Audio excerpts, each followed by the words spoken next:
10 lessons every entrepreneur must learn.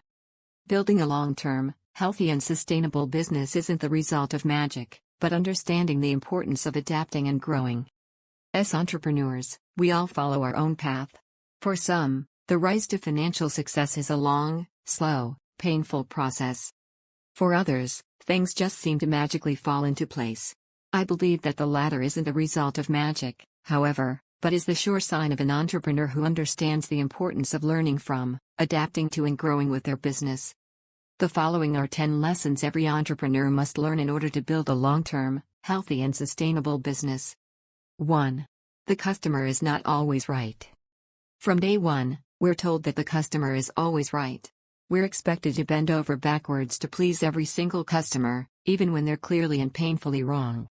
This maxim, however, can do a serious disservice to ourselves, our employees and our customers. Give your customers the benefit of the doubt, but not at the expense of your employees' dignity. 2. Time is money. Money, customers, ideas. All resources you can potentially gain more of. Time, however, is the one commodity you'll always have a finite amount of. One way to ensure you make the most of your time is to assign an hourly dollar amount to your tasks. Ask yourself, what would be a fair wage for the tasks I perform? If someone else can competently accomplish these tasks for less money, let them do it so you can focus on higher-level, revenue-generating tasks. As a business owner, you should only do the tasks that only you can do. 3. Not all money is good money. This is a lesson many entrepreneurs struggle with early in their career. When you're getting your business off the ground, it's easy to fall into the trap of taking money from anyone who offers it. The problem is, not all customers or clients are worth it. Avoid clients who take up too much of your time, who consistently have unrealistic expectations or who you just generally dread working with. It's just not worth it. 4. There are no cheap shortcuts in marketing. I often speak to business owners who want marketing advice, but who then shun my recommendations as being too expensive. The truth is, cheap marketing can make your brand look cheap. Low-quality content, cheap ads and budget SEO may save you money in the short term, but the damage they do to your brand's reputation can last far longer. 5. Outsource as much as possible. If you don't have in-house staff to share the workload, consider outsourcing. Many entrepreneurs find that hiring an overseas virtual assistant significantly reduces the time they need to spend on routine tasks, freeing them up to work on revenue-generating tasks. 6. Build your personal brand as well as your company brand. Many entrepreneurs make the mistake of focusing on building their company brand to the exclusion of building their personal brand.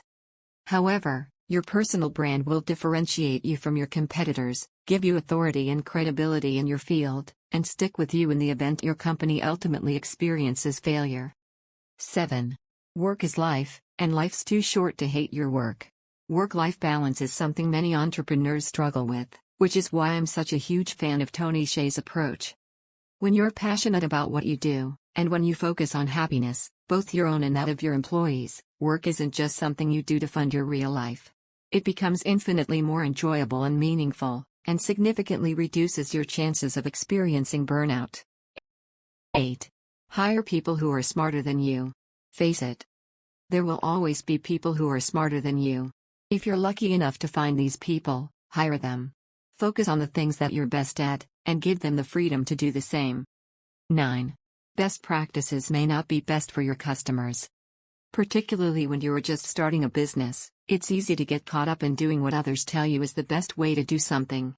Problem is, they don't know your customers or clients.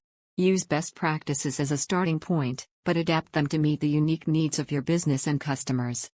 10. Just do it. Planning, strategizing and weighing options all have important roles within a business. But there comes a point in time when you just have to do it. You know the quote, better to do something imperfectly than to do nothing perfectly. Analysis paralysis or simply the lack of ability to execute a plan will stifle growth, innovation and progress in any business. Even if the payoff for work done now